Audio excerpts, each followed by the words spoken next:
Construção Aeroportu Internacional Prezidente Nicolau lobato Comoro Sei Iha Tinan Oin.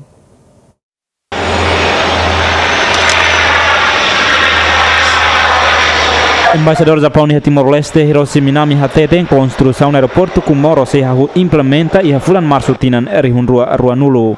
Embaixador Hiroshi Minami hatolia hirakne foi encontro o Presidente da República Francisco Guterres Luolo e a Palácio Presidencial Nicolau lobato Bairupite.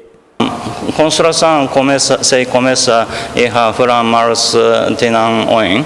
Nós esperamos que a construção se remata Iha dezembro Tinan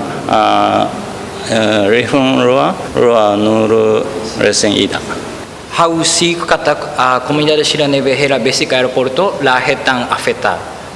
Tamba construção idane halo de Iha propriedade ou area Iha aeroporto nyenara.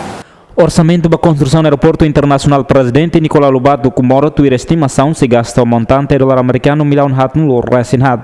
Embaixador Japão Iha Timor-Leste nemos tuir e a construção do aeroporto ne lá a comunidade ida mak afeta ba construção. Enquanto antes o governo Timor-Leste declara uma kata construção do Aeroportu Internacional Prezidente Nicolau lobato Comoro atuhahu implementa Iha março tinanti rua samulu recensia. Eusébio de Oliveira, Tito Lívio, GMN.